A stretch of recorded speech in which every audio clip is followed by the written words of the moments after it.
Bonjour à toutes et à tous, et Chodesh Tov Umevorar, bon mois, en ce jour de Rosh Chodesh, premier jour du mois de Hadar 2, puisque nous sommes une année où nous avons 2 Hadar, et nous sommes dans la veille de la paracha Pekoudé, la dernière paracha du livre de Shemot, du livre de l'Exode. Autrement dit, c'est une paracha de conclusion, de Sioum, une paracha de Chazak. Quand on finit un livre de Torah, on dit Chazak, Mitchazek, on se renforce. C'est donc une puissance particulière. Et oui, si la semaine dernière, on a sorti 2 rouleaux de la Torah parce que c'était Shabbat Shekelim, le Shabbat qui précède Rosh Chodesh Hadar, Shabbat prochain, nous sortirons aussi de Sepharim 2 rouleaux de la Torah, puisque c'est un Shabbat Zachor. On lira dans le deuxième Sefer, souviens-toi de ce que tu as fait Amalek, ça c'est la semaine prochaine. Et cette semaine, un seul Sefer Torah.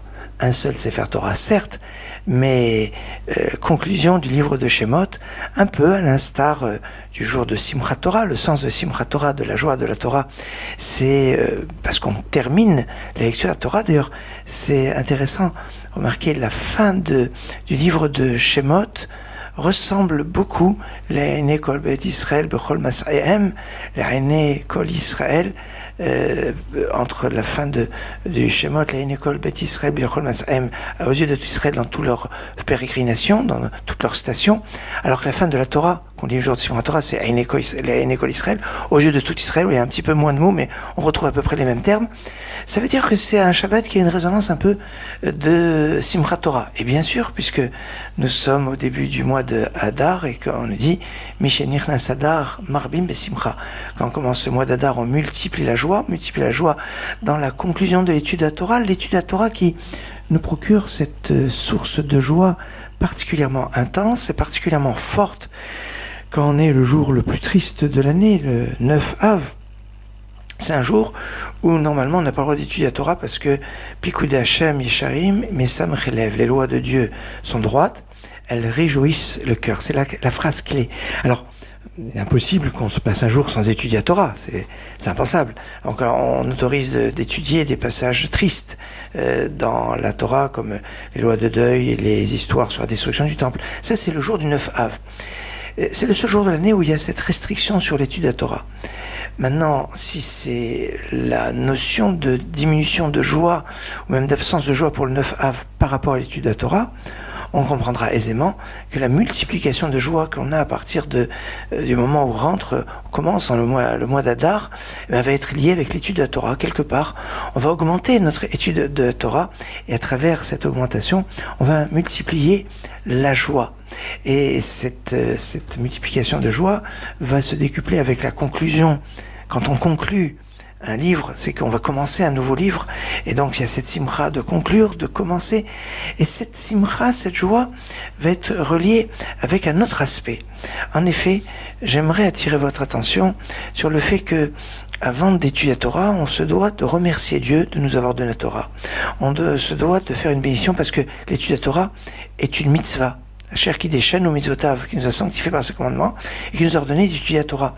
Et c'est ce bonheur, ce remerciement à Dieu, et cette bénédiction sur la Torah, on la fait tous les matins. Oui. Et elle nous couvre, elle nous accompagne toute la journée. On n'a pas besoin de recommencer cette bénédiction dans le courant de la journée, parce qu'on est toujours connecté à l'étude de la Torah. On est toujours une réflexion par rapport à ce qu'on fait dans notre référence avec l'étude de la Torah. C'est pour ça que on fait le matin, dans le cadre des bénédictions du matin, après le sommeil, après la nuit, eh bien on fait un ensemble de 18 bénédictions du matin. C'est pas la Mida, c'est les 18 bénédictions, les petites bénédictions qu'on appelle Brachot HaShachar, et la dernière de ces bénédictions, enfin dans le rite séfarade, dans le rite ashkénaze, la bracha de la Torah se trouve un petit peu avant, se trouve parmi les premières même.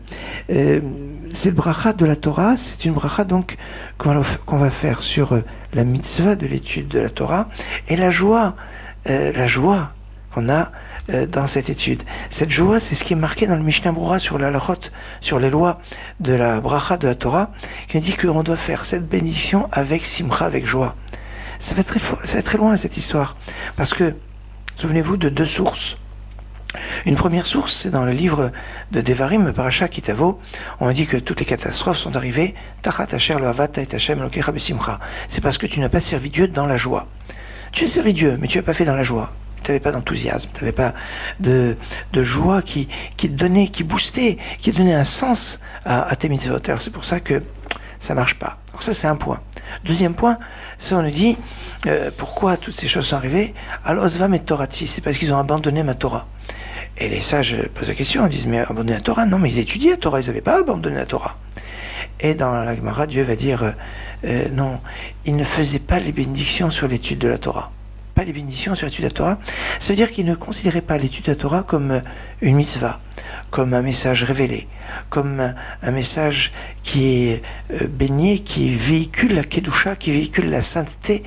Et c'est cet aspect-là dont on doit avoir conscience, de bénédiction sur l'étude de la Torah que l'on fait chaque matin, que l'on doit faire avec simcha, avec joie, puisque les lois de Dieu sont une source de joie. Et comme on a dit, donc, Pikud Hashem et Sharim et Samchelev, les lois de Dieu sont droites, elles réjouissent le cœur. Les lois de Dieu réjouissent le cœur. Et remarquez que ce verset, qui se trouve justement dans le psaume 19, nous évoque les paroles de la Torah sous le mot Pekudé. Pekudé Hashem, Isharim et Samchelev. On considère que toutes les mitzvot de la Torah, toutes les paroles de la Torah sont appelées Pekudé. C'est le nom de la paracha de cette semaine. Et les Pekudé à Mishkan. Alors, le mot Pekudé a plusieurs sens.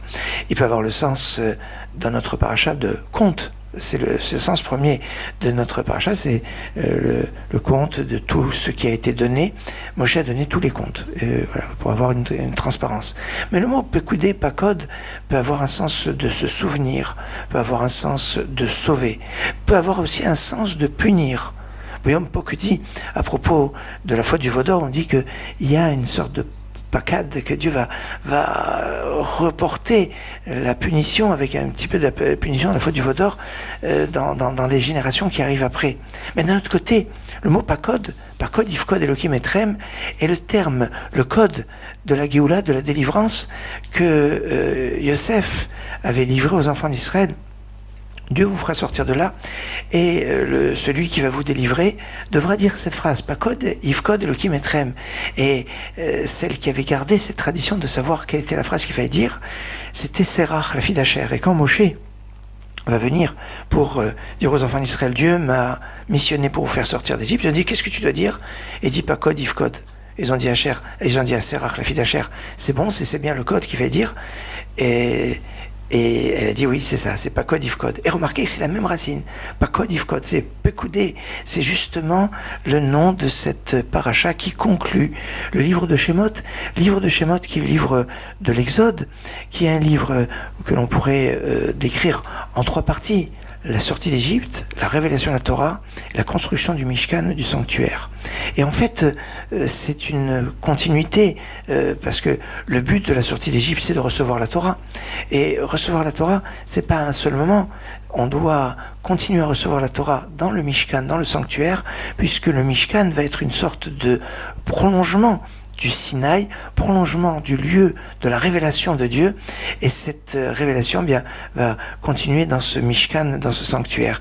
C'est donc l'aboutissement de la sortie d'Égypte qui s'exprime à travers la présence de Dieu dans le Mishkan qui est décrite dans cette paracha et qui va combler les enfants d'Israël de Simcha, Mishenirnas Adar, Marbim Besimcha, quand commence le mois d'Adar, on multiplie la joie.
Alors, quand se termine le livre de Shemot, commence le mois d'Adar. Intéressant cet aspect.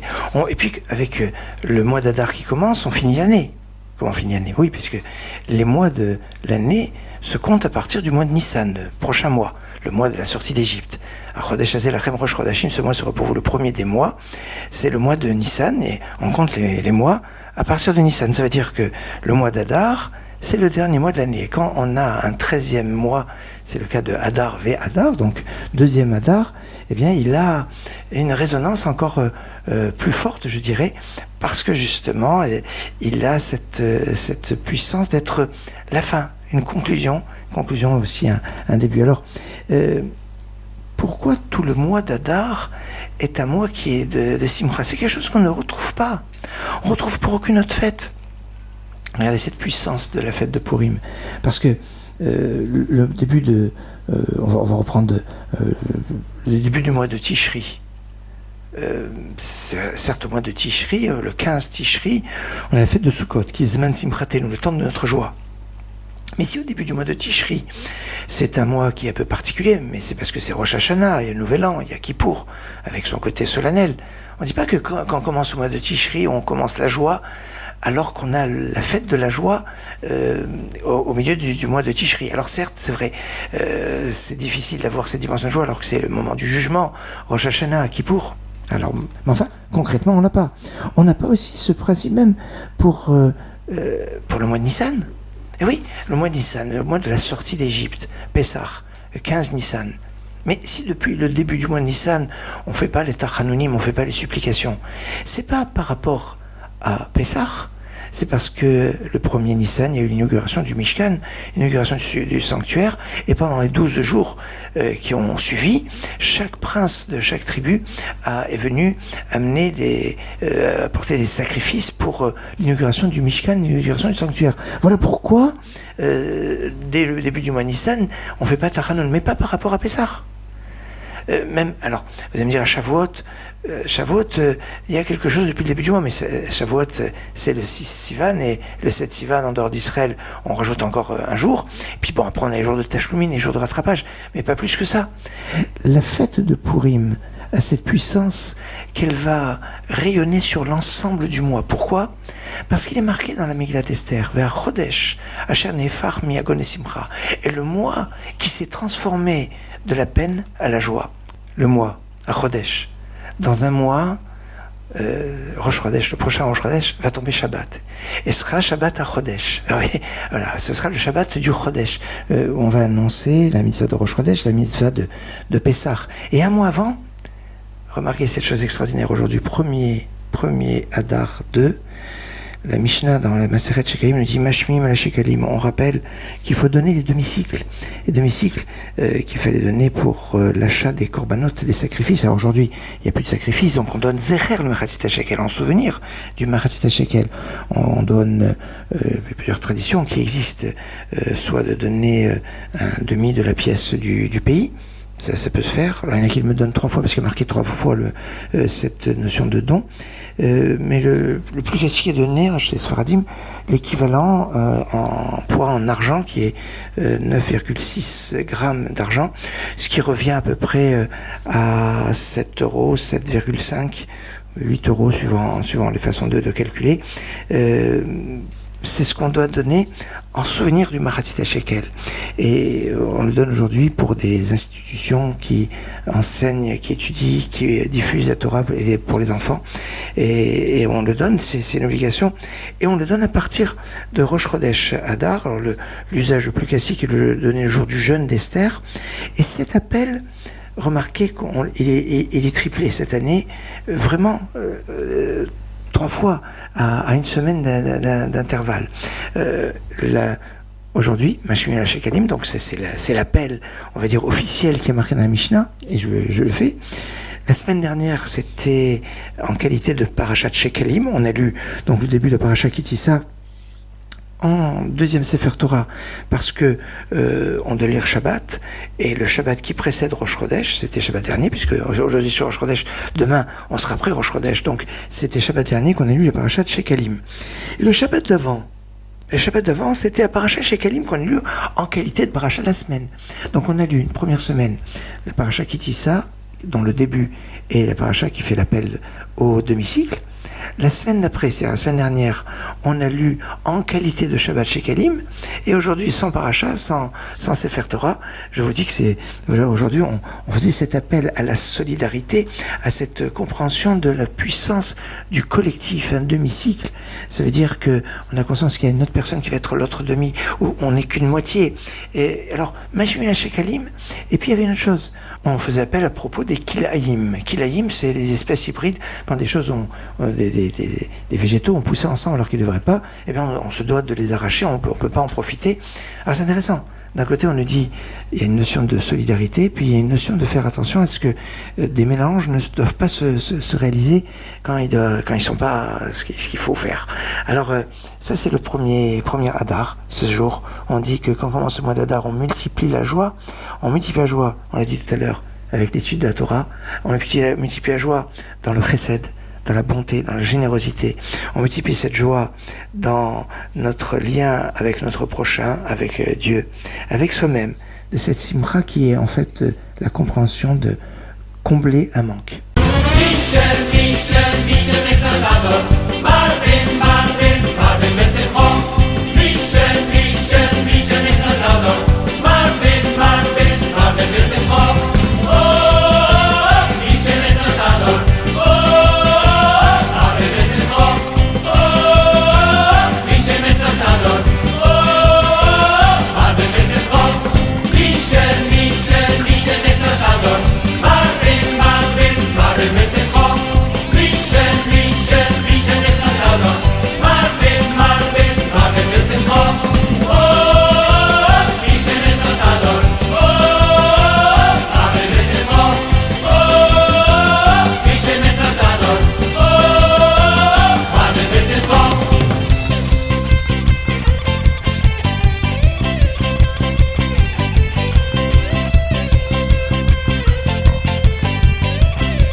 Et nous arrivons à notre réflexion sur la Haftara de la semaine. Alors, cette semaine, deux traditions. Une tradition ashkénaze, une tradition séfarade. On fera la Haftara de Pekoudé, pas une Haftara spéciale, hein, c'est ni chez Kalim Stasvianer, Zahor la semaine prochaine, mais cette semaine c'est Pekoudé. Tradition ashkénaze et séfarade. Pour la tradition séfarade, c'est l'Haftara qui est issue du premier livre des rois, chapitre 7, des versets 40 à 50. C'est intéressant parce que c'est la Haftara qu'on retrouve dans le rite ashkénaze pour Vayakel, et qui est aussi la Haftara du deuxième Shabbat de Hanouka, quand il y a deux Shabbats de Hanouka, et qui est un récapitulatif des objets de cuivre qui avait été offert par Hirom. Alors en hébreu on dit Hirom, en français on dit Hiram. Bon, c'est façon.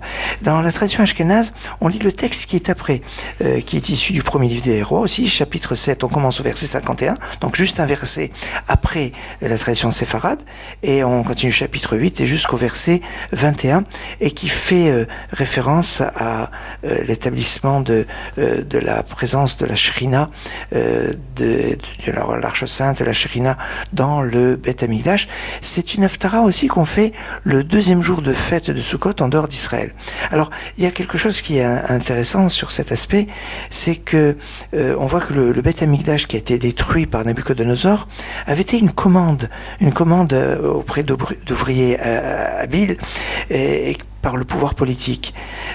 Ça a gommé un petit peu la spontanéité et l'enthousiasme populaire qu'il y avait eu pour le Mishkan, pour le sanctuaire, qui lui n'a jamais détruit. Il a été enfoui et le Mishkan n'a jamais été détruit. Alors que cette spontanéité, cet enthousiasme populaire a été sacrifié sur l'autel de l'efficacité, de la haute technicité d'ouvriers hautement qualifiés et d'une demande que le pouvoir politique va demander à un roi étranger, à Hiram. Et c'est cet aspect de ce lien intéressant qu'on retrouve dans cette Haftara, dernière Haftara pour le livre de Shemot. Et on sait que la semaine prochaine, on aura une Haftara spéciale puisque ce sera Zachor. Et on aura un programme, on va dire, avec sa richesse qui est nécessaire.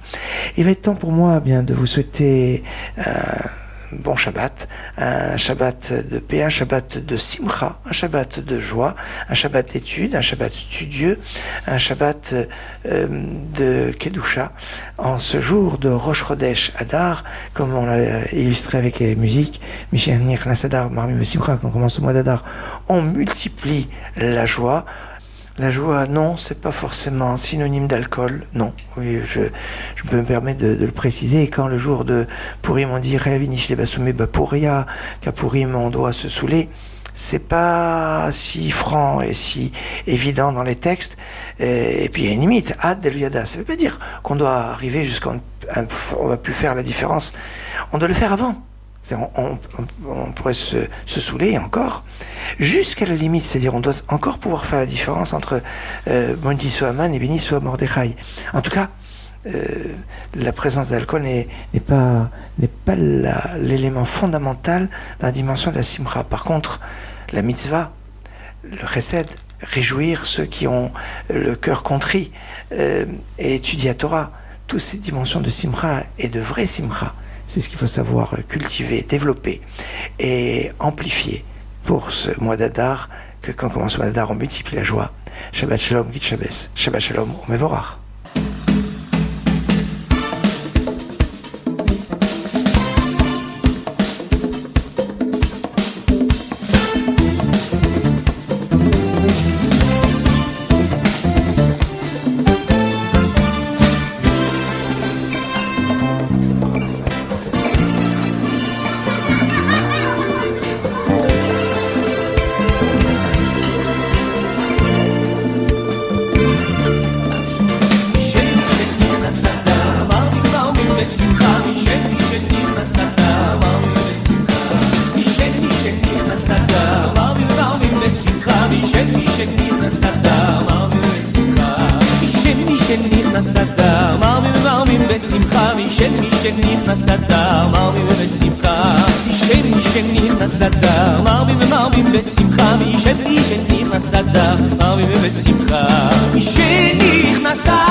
Sheni Sheni Nasada, Mami Mami Besimcha, Sheni Sheni Nasada.